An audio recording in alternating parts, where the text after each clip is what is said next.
A very good morning to all of you. I am Dr. Ranjita and you all are welcome to the Maxa classes.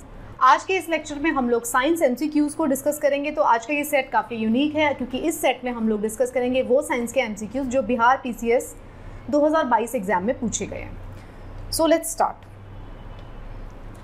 अगर आपका कोई specific सवाल है तो आप मुझे इस ईमेल एड्रेस पर मेल कर सकते हैं। ये मेरा इंस्टाग्राम हैंडल है, आप मुझे फॉलो कर सकते हैं। ये मेरे टेलीग्राम चैनल का लिंक यहाँ पर दिया गया है। इस टेलीग्राम चैनल पर आपको मेरे सभी लेक्चर्स के पीडीएफ मिल जाएंगे जिनको आप डाउनलोड कर सकते हो अपने रिवीजन पर्पस के लिए। अगर आप मेरे बाकी के लेक्चर सीरीज़ को भी देखना चाहते हो तो उन सब के लिंक भी आपको यहीं मिलेंगे। आज का ये सेट यूनिक इसलिए है क्योंकि इसमें बिहार पीसीएस में पूछे गए जो साइंस एंड टेक्नोलॉजी से रिलेटेड क्वेश्चन है हम उनको लेंगे वन बाय वन। सो ये फर्स्ट सेट है उसका, उसमें फर्स्ट 5 क्वेश्चंस मैं आपको बता रही हूँ।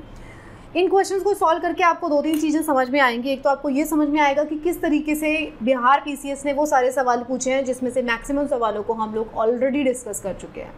कुछ सवाल तो ऐसे हैं जिसका स्टेटमेंट भी चेंज नहीं किया गया है, ऑलरेडी जो हम लोगों ने अपने पहले वाले सेट में डिस्कस किए हैं वही सवाल सेम टू सेम आए हैं। जो लोग मेरी सीरीज़ को स्टार्टिंग से फॉलो कर रहे हैं उनको मालूम होगा, मेरी एमसीक्यू सीरीज़ को, उनको पता होगा हमने काफ़ी सारे इसमें से जो क्वेश्चन हैं उसको सॉल्व किया है। इधर वो डायरेक्टली आए हैं या फिर कुछ स्टेटमेंट को घुमा फिरा के सवाल पूछे गए हैं। सारे के सारे सवाल जो स्टैटिक पोर्शन के हैं वो सब के सब एनसीईआरटी से ही आए हैं। तो पहला सवाल अगर आपको स्क्रीन पर दिखाई दे रहा है तो उसमें आप देखिए, इसमें आपसे पूछा जा रहा है, a person standing in front of a mirror finds his image larger than himself. तो क्या बोल रहा है? लार्जर इमेज बन रही है। This implies that mirror is, ये पूछा जा रहा है कि एक पर्सन जो कि मिरर के सामने खड़ा हुआ है उसको अपनी इमेज को देखता है तो उसे अपनी जो इमेज है बहुत बड़ी दिखाई दे रही है। तो ये किस तरीके का मिरर है? देखिए कितना आसान सवाल है। कहाँ हमने डिस्कस किया था? हमने एनसीईआरटी में डिस्कस किया था। कौन से क्लास की एनसीईआरटी में डिस्कस किया था? 7th 8th क्लास की एनसीईआरटीज़ में ये डिस्कस किया गया है। एक चीज़ तो आप समझ लीजिए, प्लेन मिरर इसका आंसर नहीं हो सकता, तो ये तो हट गया।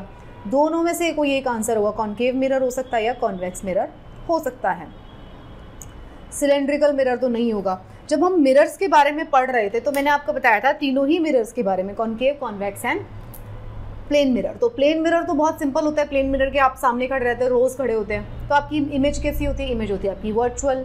कैसी होती है? सीधी की सीधी आपको दिखाई देती है। सेम साइज़ होता है, सिर्फ रिवर्स हो जाता है, राइट का लेफ्ट, लेफ्ट का राइट हो जाता है। बट जब हम कॉनकेव मिरर की बात करते हैं तो इसका सही जवाब कॉनकेव मिरर है। काफ़ी आसान सवाल। तो कॉनकेव मिरर जो होता है दोनों तरीके की इमेज बनाता है, रियल भी बनाता है और वर्चुअल भी बनाता है। अब ये कैसे पता चलेगा रियल और वर्चुअल के बारे में? अगर मिरर के जिस मिरर के सामने आप दिखे हुए अगर इमेज जो है मिरर के अंदर फॉर्म हो रही है तो वो एक वर्चुअल इमेज है। अगर उसी साइड पे, जिस साइड पे आप खड़े हुए हैं उसी साइड पे अगर इमेज फॉर्म होती है तो वो एक रियल इमेज होती है। तो दोनों ही तरीके की इमेज फॉर्म हो सकती है कॉनकेव मिरर के केस में। अब आप अगर ये देखिए, ये वाला जो एग्जाम्पल है उसमें क्या है, किसी भी मिरर के बारे में जब मैंने आपको बताया था तो किसी भी मिरर के बारे में हम क्या देखते हैं? हम उसका फोकस देखते हैं, जिससे कि जिसका वो पार्ट है। मतलब अगर हम एक सर्कल ड्रॉ करते हैं तो अगर हर एक मिरर जो सर्कुलर मिरर है वो किसी न किसी एक उसका पार्ट होगा सर्कल का, तो ये फोकस हो गया उसका। और 2F जो होता है सेंटर हो गया। तो सेंटर जो होता है वो उसका मतलब जो आर्क बनाई जा रही है वो उसका सेंटर होगा। और जो मतलब अगर सेंटर ये है, ये देखिए इस इमेज के केस में अगर आप सेंटर है, ये फोकस है।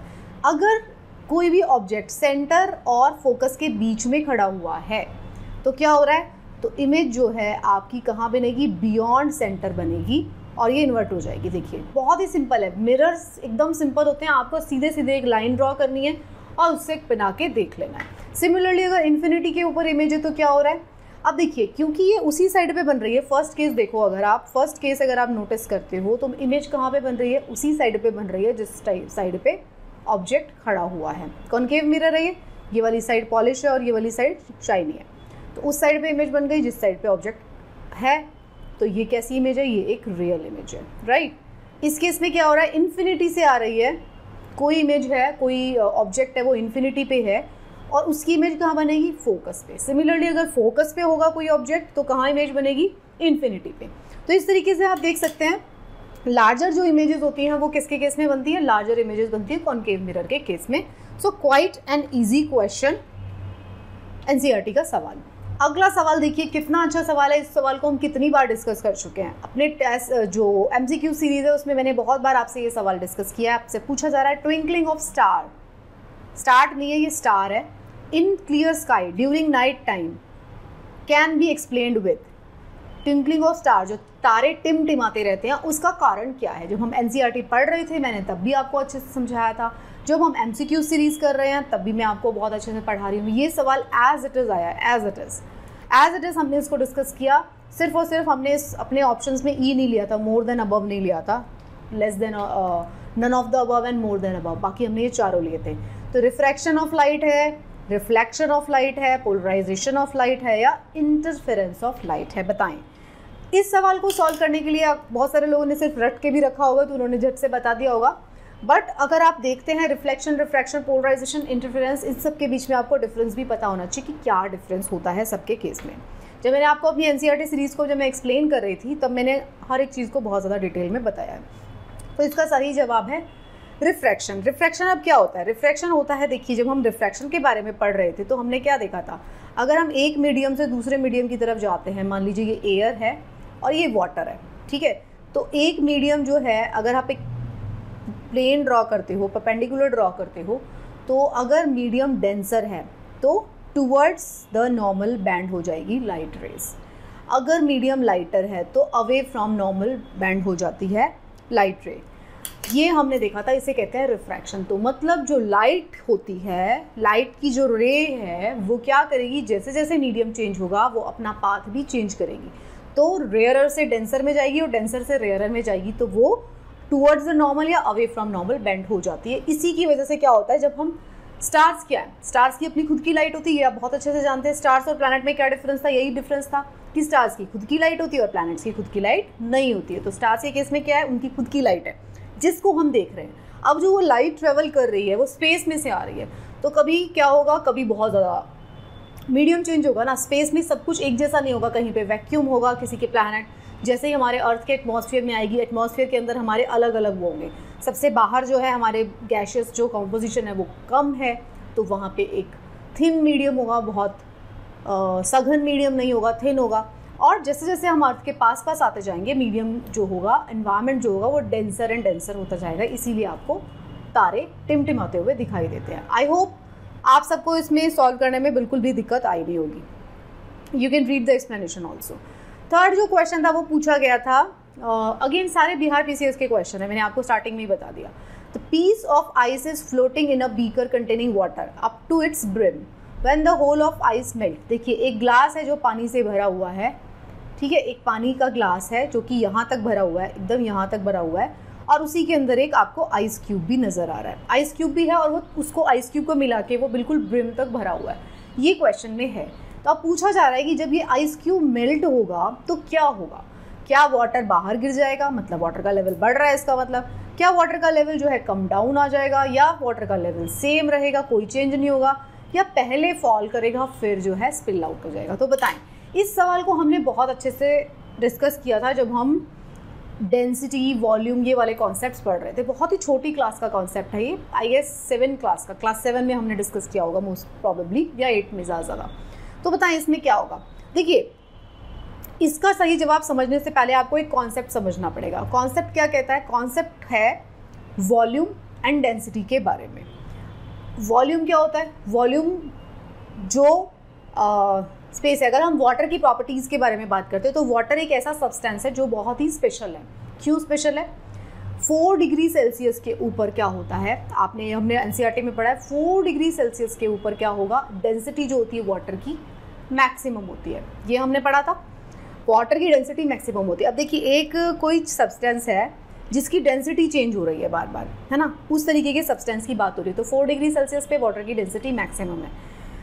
आइस फॉर्मेशन हो गई है, पहले से बना हुआ है। अब क्या होगा, जैसे ही वो आइस मेल्ट होगी, आइस की फ्लोटिंग का फिनोमेना भी आपको समझना पड़ेगा। अगर कोई आइस का क्यूब है, अगर वो फ्लोट कर रहा है तो उसका कारण क्या है? फ्लोटिंग का कारण है, पहली बात तो फ्लोटिंग का कारण क्या है, एक तो भाई डेंसिटी जो है, ये तो आपको समझना पड़ेगा। डेंसिटी जो है आइस की वाटर की डेंसिटी से कम है तभी वो फ्लोट कर रहा है। ये तो एकदम सिंपल सा फंडा है। अगर किसी भी चीज़ की डेंसिटी जो है दूसरे सब्सटेंस से ज़्यादा होगी तो वो डूबेगा उसके अंदर। This we know very well. Oil जो है उसकी डेंसिटी ज़्यादा तो पानी में ओके ऑयल का एग्जाम्पल नहीं लेंगे, कोई और एग्जाम्पल लेते हैं, पारा का एग्जाम्पल लेते हैं हम, तो उसकी डेंसिटी ज़्यादा तो सीधा डूब जाएगा, राइट। तो अब हमने क्या बोला, अब आइस क्यूब जो है उसकी डेंसिटी कैसी है, उसकी डेंसिटी है कम, इसीलिए वो फ्लोट कर रहा है। दोनों आइस है, दोनों H2O है, H2O आइस है और वाटर भी H2 है, तो इसकी डेंसिटी कम होने की वजह से ये फ्लोट करेगा। और फ्लोटिंग का दूसरा प्रिंसिपल क्या होता है? फ्लोटिंग का दूसरा प्रिंसिपल होता है जो भी ऑब्जेक्ट फ्लोट कर रहा है वो अपने वेट के अकॉर्डिंग, जितना भी उसका वेट है उसके अकॉर्डिंग जो है डिस्प्लेस कर देता है लिक्विड को जो उसके बीनीथ है, मतलब पानी को डिस्प्लेस कर देगा। इसी तरीके से तो नाव तैरती है। तो अब ये समझ लीजिए जो आइस क्यूब है उसने उतना वाटर डिस्प्लेस कर दिया जितना उसका वेट है, तो जब ये आइस क्यूब मेल्ट होगा तो ये उतना ही स्पेस ऑक्यूपाई करेगा जितना कि इसका वेट ऑलरेडी है। तो water level will not change. क्यों हो रहा है? Ice displace amount of water equal to its volume and when ice melts it occupy the same amount volume of water. वो सेम वॉल्यूम ऑफ वाटर को occupy कर लेगी क्योंकि volume same था, डेंसिटी बदली थी। वाटर और आइस के केस में वॉल्यूम सेम रहा था लेकिन डेंसिटी बदली थी बार बार, राइट?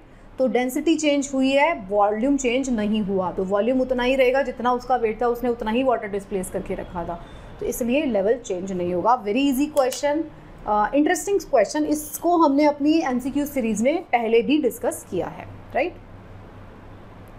अगला जो सवाल है उसमें आपसे पूछा जा रहा है, a fan produces a feeling of comfort during the hot weather. एक पंखा चल रहा है, आपको गर्मी लग रही है, आपको पसीना आ रहा है और ओके बहुत गर्म एनवायरनमेंट है, पंखा चल रहा है, तो वो ठंडा करता है, आपको ठंडक देता है। वो कैसे देता है? क्योंकि फैन जो है सप्लाई करता है कूल एयर, पहला ऑप्शन। दूसरा जो है बॉडी जो है रेडिएट करती है more heat in the air, conductivity of the air increases और अवर प्रेस्पिरेशन इवेपोरेट्स रैपिडली। या इसमें एक से ज़्यादा ऑप्शन भी हो सकते हैं। बताइए, देखिए अब जैसे ही गर्मी होती है तो क्या होता है? गर्मी होती है तो हमें पसीना निकलता है बिकॉज ऑफ द टेम्परेचर। तो वो जो पसीना निकलता है हमको because of that high temperature, वो पसीना जो होगा वो इवेपोरेट हो जाएगा। इवेपोरेशन मतलब वो पानी से गैशियस फॉर्म में बन के इवेपोरेट हो जाता है। तो यही कंसेप्ट है। पंखा जो है ठंडी हवा नहीं देता क्योंकि AC देता है ठंडी हवा या कूलर देता है ठंडी हवा, पंखा तो नॉर्मल उसी हवा को सर्कुलेट कर रहा है, लेकिन क्योंकि वो हवा घूम रही है तो क्या हो रहा है, आपकी बॉडी के ऊपर जो पसीना है वो इवेपोरेट हो जाता है। जैसे ही वो इवेपोरेट होता है तो वो कूलिंग इफेक्ट डालता है। कैसे डालता है हम ये समझ लेते हैं, PDF में एक्सप्लेन भी है। देखो स्किन के ऊपर जब भी पसीना आएगा तो वो इवेपोरेट होगा। अब इवेपोरेशन से होता क्या है ना, इवेपोरेशन जब भी होगा, कोई भी लिक्विड पड़ा हुआ है, ये आप उसमें भी देख सकते हैं। अगर आप पानी के अंदर थोड़ा सा पानी रूम के अंदर पानी डाल दीजिए, वो भी इवेपोरेट होगा तो ठंडक वाला इफेक्ट आएगा। ऐसा क्यों हो रहा है? इवेपोरेशन में जब भी कोई लिक्विड जो है कन्वर्ट होगा गैस में, लिक्विड से अगर गैस का कन्वर्जन हो रहा है तो क्या होगा? सप्लाई किसकी जरिए चाहिए? एनर्जी की सप्लाई हो जाएगी। एनर्जी क्या है? Heat is the form of energy. अब लिक्विड से गैशियस फॉर्म में जो कन्वर्जन हो रहा है तो लिक्विड के मॉलिक्यूल्स पास होते हैं, ये हम जानते हैं। एटम पास है, मॉलिक्यूल्स पास हैं। गैस जब बनती है उसी की तो वो मॉलिक्यूल्स जो है दूर चले जाते हैं। दूर कैसे जाते हैं? वो एनर्जी जो थी सराउंडिंग एनवायरनमेंट की वो उन्होंने एब्जॉर्ब कर ली। या तो सराउंडिंग एनवायरनमेंट की एनर्जी यूज़ कर रहे हैं या तो हम नीचे से गर्म कर रहे हैं, स्टोव लगा रखा है नीचे कोई गैस। बट क्या है इस केस में, क्या है, कोई गैस स्टोव नहीं लगा हुआ, तो सराउंडिंग जो एनवायरनमेंट है उस रूम के अंदर जो हीट है उसको वो यूज़ करके पानी से गैशियस फॉर्म में चेंज हो जाएगा। तो इवेपोरेशन जो है प्रोसेस जिसमें हीट का कंजम्पशन होता है, इसी की वजह से जो सराउंडिंग रूम है उसकी हीट जो है कम हो जाएगी। मतलब आसपास की जो, अब सराउंडिंग रूम की बात थी, हम बात कर रहे थे हमारी खुद की बॉडी की। तो हमारी बॉडी के ऊपर अगर स्वेट आ रहा है तो हमारी बॉडी के अंदर जो गर्मी थी, जो हमारी बॉडी की हीट थी, उसको एब्जॉर्ब करके इवेपोरेशन प्रोसेस हो गया, उसमें से एयर बन गई। तो इसकी वजह से हमें कूलिंग इफेक्ट दिखाई देता है। I hope you understood the reason. पांचवा सवाल जो है अगेन वही बिहार PCS 2022 में पूछा गया सवाल है। उसमें पूछा जा रहा है कि जो सोप बबल, अब देखिए सोप बबल वाला जो सवाल है इसको हम ऑलरेडी डिस्कस कर चुके हैं। NCERT पढ़ते टाइम भी हमने पढ़ा था और जब हम MCQs कर रहे थे तो हमने इसको पढ़ा था। तो सारे मोस्टली देखिए 5 में से 4 क्वेश्चन जो थे आपके रिपीट क्वेश्चन आए, मतलब हम ऑलरेडी डिस्कस कर चुके हैं।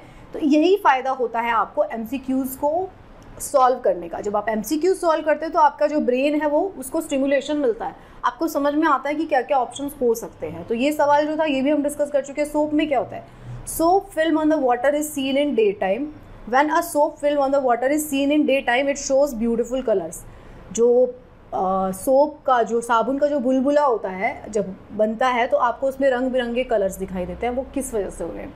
डिफ्रैक्शन ऑफ लाइट है, रिफ्रैक्शन ऑफ लाइट है, पोलराइजेशन है या इंटरफेरेंस ऑफ लाइट है। बताइए। बहुत आसान सवाल, हमने NCERT में पढ़ा था।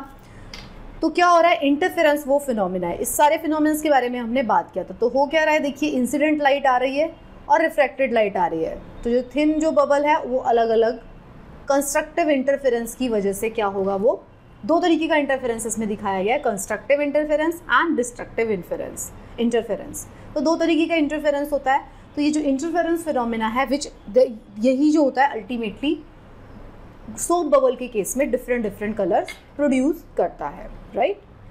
तो ये जो है इस सेट के कुछ सवाल थे। एक्सप्लेनेशन के लिए आप PDF डाउनलोड करके पढ़ सकते हैं अगर आपको रिवाइज करना है। तो इस सवालों को देखने के बाद आपको कम से कम ये ज़रूर समझ में आया होगा, हम सारे सवाल लेंगे, जितने भी सवाल आए थे 20-25 जितने भी टोटल सवाल थे बिहार PCS में पूछे गए, हम उन सबको ले लेंगे नेक्स्ट 2-3 दिन में। उससे आपको ये समझ में आएगा, बाकी लोग जो प्रिपरेशन कर रहे हैं उनको भी समझ में आएगा, जो लोग ऑलरेडी एग्जाम दे चुके हैं उनको भी ये समझ में आएगा कि सारा का सारा जो पेपर है NCERT से आया था as far as science and technology is concern. अभी जब मैं बाकी की सीरीज़ जो मैं अपनी हिस्ट्री सीरीज़ को रिज्यूम कर रही हूँ, तो जो अब आप उसमें भी देखेंगे कि हिस्ट्री के जो क्वेश्चन हैं डिफरेंट स्टेट PCS के, UPSC के, वो सब भी अल्टीमेटली NCERT के ही क्वेश्चंस हैं। कोई भी टॉपिक उठा लो। तो so this was an example. So thank you so much. अगर आपको ये लेक्चर्स पसंद आ रहे हैं तो आप अपने बाकी के फ्रेंड्स लोगों को भी बताएं, बाकी लोगों को भी बताएं, ताकि उनकी प्रिपरेशन में हेल्प हो सके। पढ़ते रहिए and best of luck for your preparation.